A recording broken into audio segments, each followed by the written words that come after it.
What's up mga kakalbros? Welcome to Basketballeros with the Kalbros. Ako po si Benji Paras. Yeehaw! And I'm Casey. This is the show where we take a deep dive into the stories behind your favorite basketball moments and players. So follow us, hit that bell notification button, and let's get it on! Eto na, palagay ko naman kilala nyo na yung aming guest ngayon. UAAP Finals MVP, dating star ng Blue Eagles, rumekta sa Japan, tapos ngayon sa Dubai. Napakalakwatsyero nitong taong to. Hindi mapalagay sa isang lugar. Kaya let's all welcome Thirdy Ravena! Yes! Thank you for having me, Papa Bear and Boss Casey. Kamusta? Okay. Thank you. Mabuti naman. Heading to Dubai soon. Yeah. So, very excited na I'm here with you guys at least before ako makaalis. Yeah, I was just gonna ask you, so anong bagong ngayon? So that's it. Yeah, Yun lang. Dubai lang. But we're joining the EuroLeague next year. We were able to qualify, so exciting news for us. I mean, there's gonna be history again as the first Asian player to play in the EuroLeague. Yeah. So I'm happy na Pilipinas yung nagtaas ng bandera. So Kumusta naman ang Dubai? Like, we talk about Dubai. Ray, why are you smiling? maganda. Maganda ang tao sa lugar? Maganda lahat. Okay. Lahat. Kasi maganda sa Dubai, puro foreigners din. Ganun po. Hindi po ako familiar, hindi po masyadong lumalabas. Oh, sige nasa court lang siya. Oo, sa court lang. Pero Grabe. ano ba, mas mainit ba ang Dubai sa Pilipinas o ang Pilipinas pa rin? Pag summertime, dihamak mas mainit po sa Dubai. Grabe Actually, nga, oo. last week, nirecord data nila ng 58 degrees yung weather. So sa atin, mga 40 pa lang, init na tayo. Paano pa pag lalo pa 58? yun. So medyo mainit sa Dubai. 58. Opo. That's parang sunog utak. Like Yung parang fried sisig. brain. Yeah. Sunog Parang everything. sisig Sunog utak. everything. Lalo Bayag mo tayo. sunog na. Yes, Oh. everything. Hard-boiled. Hard-boiled eggs. Okay, so wait, did you so let's talk about Japan first. So did you experience your first winter in Japan? Yes, actually, doon ako hindi ready. Mas excited ako nung una. But after 2 weeks, sabi ko, kailan ba ito matatapos? Tapos mga 4 months pa siya. So that was the longest 4 months of my life, my first winter. So that was the first time you saw snow? Did snow or just malamig lang? It's not the first time, but yung winter season, yun yung first time. Nung bata kami, nakapunta kami sa Nevada na nakita ko yung first snow ko. But yung winter, iba. Hindi kasi 4 months yun eh. Yung Nevada parang... Masaya ka nakita ka ng snow. Oh, yeah. Yay! And then build a snowman, go home. So saka anong hirap ng snow, no? Tapos ang tagal mo ron. Di ba depressing din, di ba? Very depressing po siya. Hirap. Totoo yung winter depression po. Pero Kasi- that's when your winter fashion started. The layering. Yeah. May layering, kaya masaya. Speaking of depression, syempre winter. So meron na bang candidate na magkakaroon na ng Mrs. Thirdy Ravena? Nako po. Miss, o kaya Miss lang, Miss. Miss lang. Good question po. Naghahanap pa po tayo, so hopefully pag nag-EuroLeague na kami, ikot na po. Dati po kasi sa Balkan region lang kami naglalaro, yung Serbia, Slovenia, Italy. Ngayon may Germany, may France. The 30 World Tour is happening soon. Hanap po tayo doon. Literal na world tour, Abangan nyo. So, exciting. Thirdy, ikaw yung nauna sa player na nagpunta sa Japan, di ba? Sa ibang bansa. Ngayon, halos nagsusunuran na yan. Kaya ito, simulan natin yung journey mo. Kung paano nagsimula yan. Yung journey ng not being depressed. He's gonna be on a world tour. World tour. Right? He's gonna be the first Pinoy in a lot of countries. Yeah, oo. Okay, so let's hit the rewind and get into the replay. Yan. Mga Kakalbros, we're giving away a total of 5,000 pesos Arena Plus vouchers to 10 new users. Tune in lang sa Basketballeros with the Kalbros.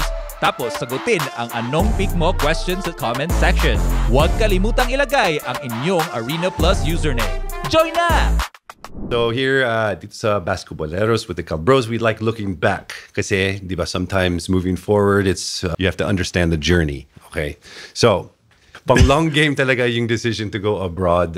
If the choice was to stay here or going abroad, what gave going to Japan, the winning margin? I actually didn't think about the long game nung ginawa ko yung decision na yun. Basta may game. Yes, actually. I made that decision because I saw it as a challenge. Nakita ko na if I made that move, it's gonna be real challenging kasi wala pang ang gumagawa nun and wala akong matatanungan kung paano yung patakaran doon sa Japan, how practices are, how games are, how it's like living in the city. So I saw it as a challenge and I kind of took that leap of faith with no hesitation, just saw that opportunity and took it.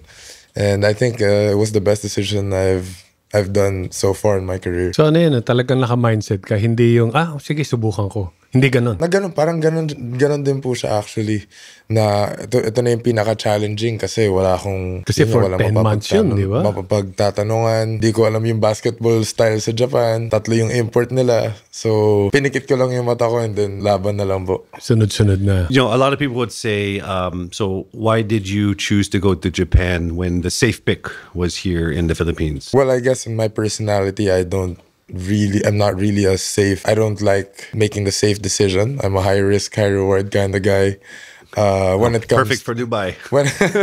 When it comes to taking on the challenge, you know, I always want to push myself to the limit. Kaya when I saw that and I saw na yun yung pinaka mahirap na challenge for me, I made that decision. It's a huge opportunity. Yeah. I would think that anybody in your position would want to take that challenge. So money is not the it wasn't is that the reason? Bonus na lang yun. So even if you're going to get the same amount you're getting in Japan and you're going to play here, you will still choose to play in Japan. Right now, it depends on the time of at what point of my life. Siguro pag nakahanap na nga po ako ng Mrs. Ravena sa Philippines. So okay na rito. Bakit po hindi? But for now, I'm always about the challenge. Actually, I took a really, really big pay cut to be in Dubai compared to Japan. People think that I got a lot of money going to Dubai, but it's the other way around. So ito yung you're looking to play and have an experience playing in the EuroLeague. Yes po, kasi hindi araw-araw may dumarating na chance na makalaro sa EuroLeague. Akala ko hindi araw-araw may dumarating ng mga taga-Germany. Holland, Netherlands. Okay. So we really need the beer. I don't think so. Okay.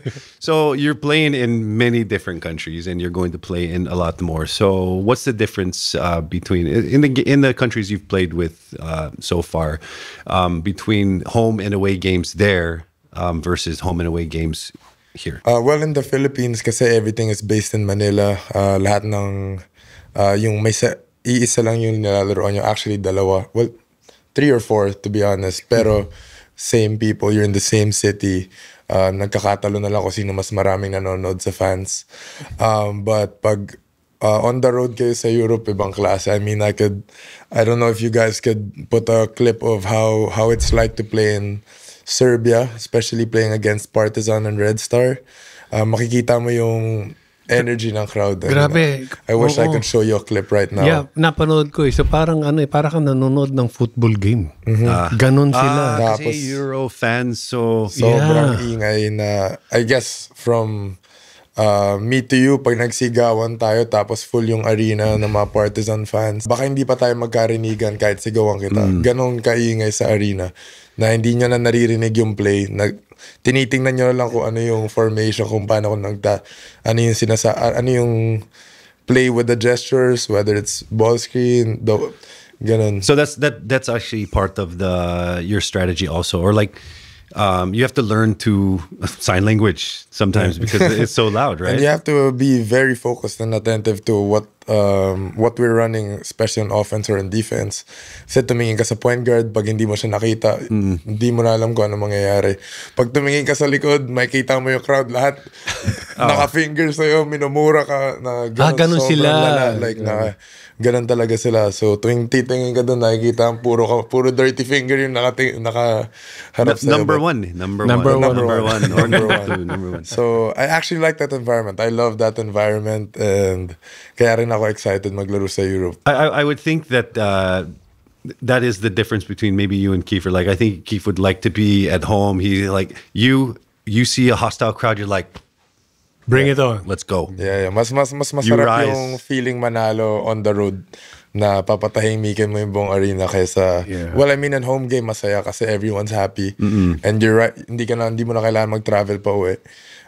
But iba rin yung feeling winning on the road. Because whenever I watch any crowds, I haven't watched a basketball game in Europe, but it's always football. It's always football. Or I watched Pacquiao fight versus Hatton, and the crowd there, they were playing drums, they were singing. It was like a very like tribal atmosphere. I was getting smaller in my seat. I was like, I'm scared here. So I can only imagine what it's like to be on the court when everyone's giving you, number ones. May mga flare pa sila. Flare? Yeah, they have flares inside the arena. So What? puro smoke. Baka naman naliligaw yung iba ron.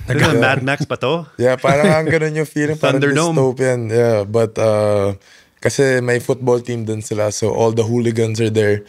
Same people that are wild in the football games are the ones That's what I was asking. Yeah, it's the same. Like, so their faces are painted. They have no shirts Walang on. shirt, painted bodies. Tapos lahat sila Just sumisigaw. a bunch They're all of jumping up and down. Hairy European men. Yeah. We're talking about European men. women. Okay. Sorry. Ayun yung walang doon. Kasi medyo curious na ako. Okay. Pero yun, very good environment. Exciting environment to play in. It sounds like maybe we should go on the road. That should be a new show. No, yeah, On pwede. the Road with 30. Yeah, pwede natin right? i-request yan. On the Road with 30. Yung mga producer natin. And the Cal Bros. Okay, so what do you think got you noticed by all of these teams abroad? Like, what was your special skill set? Or charisma. Yeah. Mga ganun. Well, siguro nga na probably the accolades then nung they were making the Dubai team, they also wanted to incorporate someone who would represent not just the Philippines but Asia as well, since we're in Dubai and marami ring Filipinos in Dubai. And in that same year na-awardan lang ako nung Best Asian Player of the Year, yung most impressive Asian Kota Player of the Year in Japan. So I guess I was also a free agent that year. So nakita nila and they just gave me a call. Actually, si Coach Charles Chu din yung isa sa mga nauna nagsabi sa akin yan, and my agent as well. So doon siya nagsimula. Getting that award, ano ba to? Naging pressure sa'yo to or motivation pa? Of course, I took it as motivation na kaya pala. What's next? Alam mo yun, pag may challenge. When I won my first finals MVP in the UAAP, parang na-motivate lang ako to win another title. And not really looking at the MVP, but just winning again kasi ang sarap ng pakiramdam to have everyone on top. Well, it was a risky play for you to go abroad, but it seems like you've won so far, and you are continuing to win, and I'm excited to go on the road with you. Me too. Yeah. Okay. Pero iba pa rin pag pinag-usapan kung ano yung tumatak sa puso ng isang player. Kaya eto na, pasok na tayo sa main event. Alright, since mahilig naman tayong lahat sa laro, gagawin natin game yung question. So, anong pick mo? This is where we give you two options and you can only choose one. So, hindi lang basta pwede kang sumagot o kailangan meron kang kasamang kwento. Okay, may story dapat yan. Okay. Or you're fired. As a guest, it's crazy. As a guest, you're fired. You're like, I don't work here. Okay, so let's go with something more personal. Personal. Something more personal. Agad. Hypothetically speaking, okay, may game ka, finals, game 7 ang feeling, nandun yung hypothetical jowa o wala mo na siya? Kung halimbawa may jowa ka. Yeah. Wala mo na siya. Wala mo na siya. Why? Mahirap mag-concentrate or... Mas nako-conscious ako pag nanonood yung family ko sa... Performance sa games anxiety. namin. Oo. Kasi nung UAAP nasanay ako, pero nung growing up nasanay ako, but dun nung nag-Japan na ako, nasanay na ako, wala yung family ko, wala yung mga kaibigan ko pag nanonood ako. Nung tuwing nanonood sila, pangit yung laro ko eh. So, bakit? Parang nervous? Or bigla ako parang kinakabahan. So, na parang you need to perform well. Sana maganda yung laro ko ngayon. Tapos iniisip ko na siya. Dati hindi ko siya iniisip. So ngayon, I'm sure narinig na ng mami at daddy mo yan. So hindi na sila manonood. Hindi na sila manonood. Okay. Okay, anong pick mo? Away crowd pero nasa Pinas o home crowd sa Japan or Dubai? Away game sa Pinas. Away game, bakit? Iba pa rin po pa naglalaro sa Philippines. Oh, okay. Is it comparable to to on the road in Europe? Iba po kasi doon ka talaga sa city kung saan ka maglalaro. Ibang city siya. But I'd say masaya din yung crowd sa Pilipinas. Although in particular yung sa Serbian basketball crowd, iba po talaga din sila. Yeah, gusto kong pumunta dyan. I'll show you after special kung gaano mention. sila kagulo sa games. So clutch time. Draw up a play with the team or ako na to, ISO. Draw up a play with the team. Whatever it takes to win. Yeah. Listen to the coach. It depends on the situation, but depends on the situation to listen to the coach. Yeah, actually, di ba mayroon ganung instinct eh. May mga ganun po talaga instinct na minsan may magdadraw ng play pero gut feel mo na may iba kang kutob, but it's a high risk, high reward type of play again. But that's you. That's you. Yeah, that's you. Kailangan right. ma-shoot mo siya kasi kung hindi, patay ka talaga. It's either your coach will love you or hate you at the end of the game. Trash talk naman. Sinigawan ka ng coach mo sa game o trinash talk ka ng kalaban mong player? Anong mas okay sa'yo? Sanay na po ako sigawan ng coach ko kaya doon na lang. Doon na lang, mas okay. Kahit maraming tao. Okay lang po. Okay lang yun. What's the worst thing a coach has ever said to you? Parang wala akong maalala na tumatak sa akin, but Kasi ganun, pasok labas lang po. Pero sanay na rin po talaga ako masigawan. So, normal na lang siya.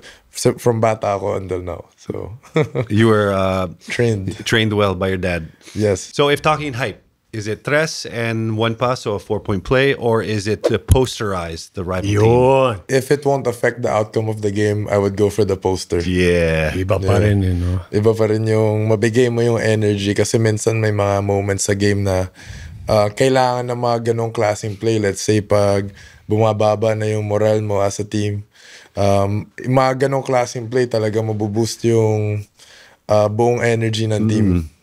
You run over to the bench and did you see what I just did? Siguro yung best dunk of my career yung sa Japan. There was a end one dunk, fast break tapos may sumabay. Tapos na end one ako. Sobrang na-hype ako. Pati yung sigaw lang ako na sigaw. And yun, I mean, yun yung naalala ko na talagang tumatak.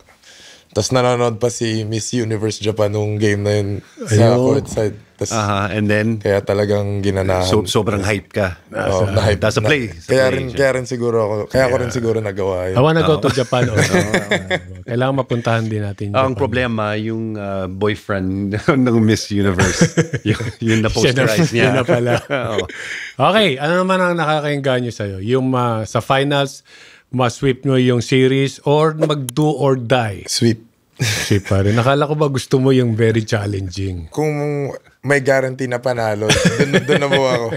I mean, I'd rather it be boring than a boring win than close na may chance kayong matalo. But if mananalo, I'd prefer the do or die. Ang hirap naman sabihin nun, di ba? You have more chance to posterize. Yeah. Okay, so let's talk about the UAAP. So, if you can still remember, ilang ang finals MVP awards mo? 3. 3 po. My favorite one is my first one. Yeah. Yun yung yun ang nag-do or die na finals namin with LaSalle. And in the last even in the last 2 minutes, hindi mo alam kung sino yung mananalo. So that was my favorite one. So aside from LaSalle, of course, Ateneo, LaSalle lagi yan eh. Ano pa yung isang team na gusto mong talunin? Na yung ayaw mong magpatalo? I guess FEU. FEU? I would pick Why? FEU. Why? Kasi sila may pinamaraming tirador eh. So sila yung papalit-palit sila ng rotation ng babantay sa akin, tapos lahat sila physical. Laging naninira, laging namamangga, and trash talk din. So, yun yung pinaka-exciting. Gusto ko yung mga ganung games. Kaya ang hirap, Ang hirap din parang kalaban to. So, pag hindi mo trash talk, ganun maglaro. Pag trash talk mo, gaganahan. So, wala na. Ang hirap. Sila at Serbia. Serbian din now. Serbia, yun. Punta tayo doon. All right, so thank you for that. We learned a lot about you, and we can't wait to go on the world tour. Yes. Ito ngayon, tingnan naman natin ang game sense ni 3D. Pasok tayo sa The Pro Read. Alam nyo kasi hindi lang porket magaling ka sa isang league, ganun na rin pagkalipat mo. Hindi yan dinadaan sa swerte lang. Kailangan mong malaman kung ano ang dadalin mo, anong iiwan mo. Let's dig into the reads and the habits na nagdala kay Ferdy sa international level. Throwback tayo ha. Paano gumalaw yung offense sa Ateneo, lalo na ikaw yung main option sa team? May dalawa kaming offense actually. Yung last na, the first offense is the Maccabi offense, is yung four yung nasa top of the key. Siya yung decision maker. Tapos pipili ka ng isang loaded side. May isang guy sa 3 points sa 45 and merong isa sa corner. Or pipili ka sa isang side na na isang tao lang. Tapos either you pick the guy, the two guys, pag pinili mo yun, kakat yung nasa wing. And then you can go for a pick and roll. Or you can go for a pick and roll right away with the empty corner with one guy. Tapos ganun yung offense namin for Ateneo. And meron din naman, may ginawang offense si Coach Tab for the finals na bigyan niya lang in-incorporate. During the game? Or practice? In practice, na bago rin. Na medyo parang triangle offense na hindi. Para siyang hybrid ng motion and triangle. So yun yung dalawa namin tinakbo with Coach Tab. You want to repeat the play na sinabi? Continuity. Continuity. Ngayon kasi after naman ng UAAP, yun kayo pinag-usapan natin, you went to Japan.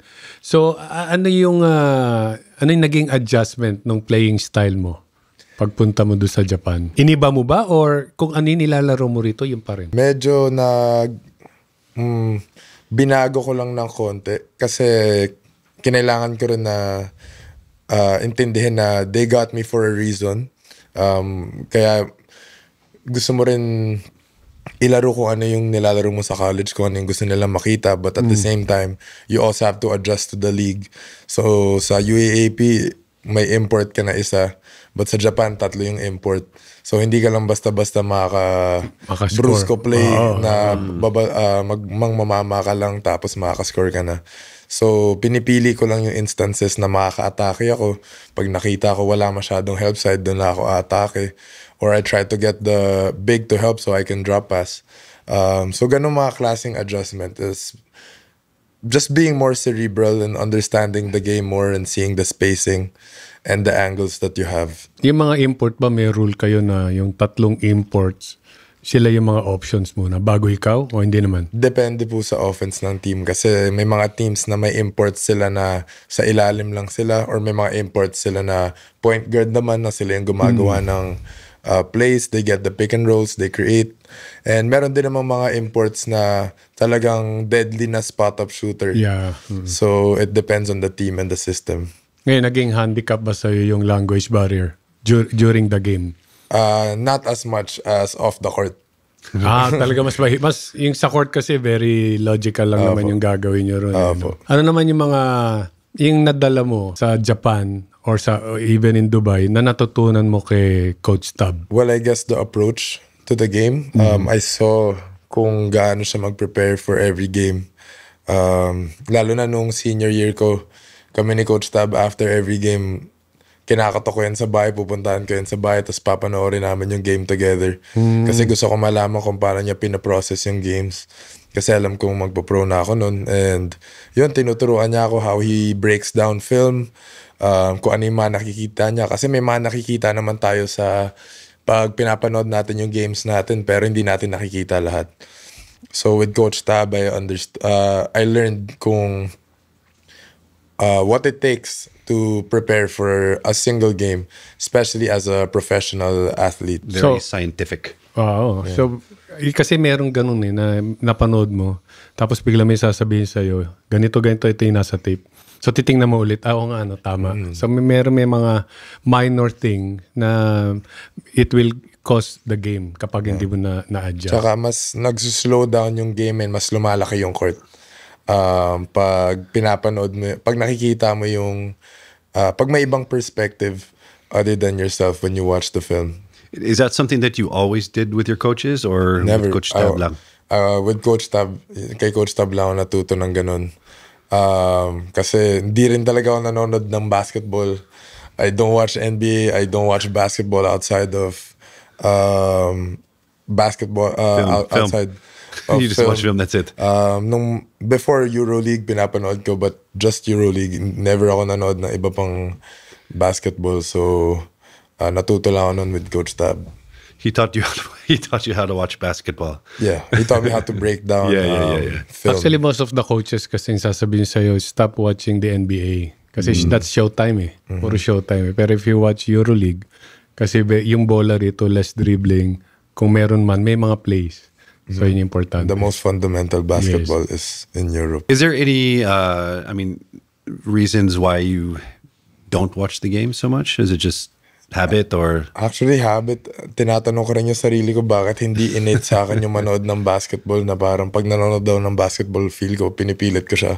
Okay. Pero hindi lang talaga ako sanay manood ng film. For example, my brother, right after the game, makikita mo siya, dugout pa lang, pinapanood niya na lahat kung ano yung ginawa niya. Alam niya na yung mga points in the game, kung saan siya nagkamali, like alam niyang dito sa play na to, dapat ito yung ginawa ko. Tapos papanoorin niya kaagad. So ako, after ng game, hindi ko na iniisip yung basketball. Yeah. You're so, after I asked myself, 30, why do you not watch basketball? And I replied, I don't want to. I don't know. And that's it. Yeah. And I go on about my life. Yes, exactly. May mga ganun. Eh. Ako ngayon, di ba, I'm into showbiz.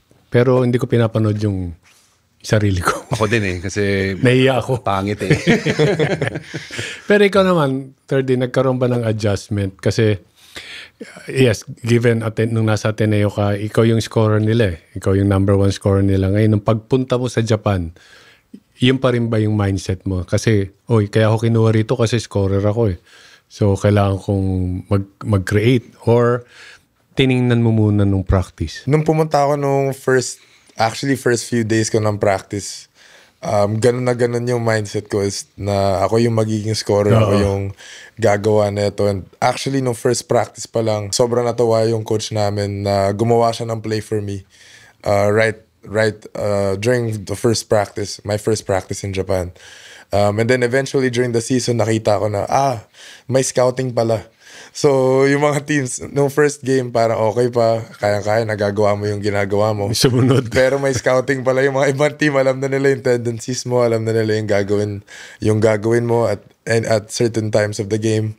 So, bigla mo makikita na, hindi lang pala pwede na laro ko lang yung ilaro ko. Kailangan makita ko kung paano nila ako binabantayan. Ano yung adjustment na kailangan kong gawin.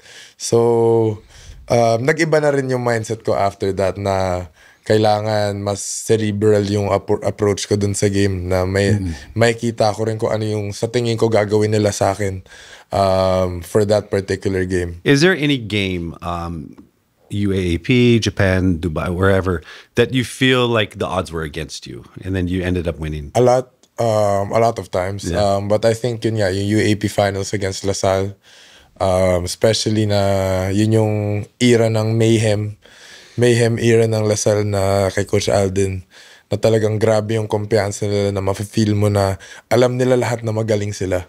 So playing against a team like that where all the players are mentally prepared and mentally trained to play a certain kind of way, medyo nahirapan din ako noon. Actually, first year natalo kami against sila Jeron.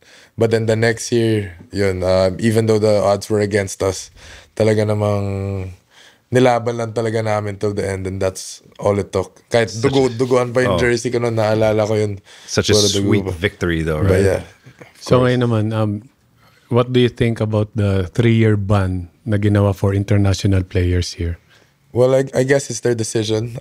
It's the PBA's decision to do that for the players. And ako, international, I don't think di naman ako nagpa-draft. So, I guess they just, that's their decision. Yeah. So, sino sa tingin mo naman yung nakikita mo sa mga players ngayon, if you're still watching the UAAP or the other league, na pwedeng sumunod sa'yo? I mean, maglaro diretsong abroad. Marami actually. Well, yung ngayon, si KQ, of course, I like how he plays. Up-and-coming superstar. He already is a superstar. In college, marami rin ako nakikitang pwede magkaroon ng magandang position sa team. Let's say, I think Fortsky, Padrigao is one of the better, actually, I think the best pick and roll player in high school, in college now. Kaya niya maglaro internationally. I'm not familiar with a lot of college players ngayon, pero I'm sure there are. Especially in Ateneo, I see the potential as well. Yeah, gusto mong manawagan kay Kobe sa anak ko, na? Kobe, kung nasaan ka man, magkita tayo sa Palawan. Mali po ba? Mag-basketball. Mag-basketball na tayo, tara. Okay. I wanna see you again on the international level where you belong. Okay. Can he go on the world tour with us? Oh, yes. Yeah. Can you maybe we let Kobe and 30 go off together in the world tapos tour tayo. and follow? Yeah, follow tayo. Ganun yun. Stop over sa Dubai, tapos sa Europe. Yeah, there you go. Yan, We'll be in the crowd giving you Home court, pero nakaganon. Grabe. Okay. We're so curious. Until now, Curious yes. also. Sobrang curious. Yeah, curious.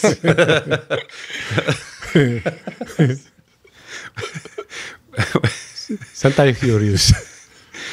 With 30 being a trailblazer for playing abroad, kung may favorite player kayo ngayon, anong pick mo? Mag-abroad sila or stay here in the Philippines? To go where you feel you wanna go. Kasi overseas basketball isn't for everyone. Yun ang masasabi ko. I think we've learned that. Na hindi para sa lahat yun. And hindi alam ng mga tao. I think what most people don't know is that overseas basketball, yung pinakamahirap doon is off the court. People see na, okay, they pay well, that you play internationally, but hindi nila nakikita yung toll that it takes on your mental, on your physical as well, na pag may streak ka ng bad games, tas wala kang kasama, you tend to overthink, or kung may mangyayari man sa something in the Philippines with regards to your girlfriend, family, wife, na tas mag-isa ka lang. So maraming mga ganong klaseng factors, and yun yung hindi nakikita ng mga tao na kung gaano kahirap maglaro din overseas. Because they see the highlights lang. They see the game, they see the triumph, the possible championship. So they don't see if you lose, who do you call? The Philippines is asleep, or the different time zone. And then like there, you don't really have your true friends. Your friends usually will are the players that are on the court with you, but you know, they're not really your true friends, right? So yeah, it is something that, because it's fantasized all of the great things out there. Is there any other place other than the EuroLeague that you would like to play, or you just finished it all? I mean, hopefully the NBA. I mean, that's the main goal of every single player, I think, is to always play at the highest level. And ngayon okay yung EuroLeague, hopefully I get some seconds again when I play in the EuroLeague. Well, that's how it started, though, right? Yeah, but that's how it started with you. Yeah, it was quality seconds, and then you moved on up into. But we'll work one game at a time, one day at a time. But my dream is always NBA naman. I mean, right now you're doing things that no one else has done. So I mean, I would say congratulations, and you're very accomplished. You're doing like you Japan. You were the first player there. You went to now in the EuroLeague, and so who knows? Maybe a couple years in the EuroLeague, you're like, it's time to take my world tour to the U.S. The world tour continues. Yes, it has to. And then when you're done with the U.S., you go to Mexico and Brazil, Antarctica, and then just keep it moving. The Penguin League. Intergalactic Basketball Association. Yeah. Saka maganda, di ba, from Japan, EuroLeague ka agad. Hindi ka na dumaan sa Australian League, di ba? Sa NBL. Usually, yung iba, ganun, ABL muna eh. So, it's a good thing. Mahirap din sa NBA, Papa Bear. Mahirap din doon kasi like in EuroLeague and ABL, doon nga sila kumukuha ng mga NBA players eh. That's how talented the players in those leagues. Was there ever a point na you're abroad na parang you told yourself, hindi ko kaya, I want to go home? Never. I don't think I've ever backed down from a challenge na pinasok mo.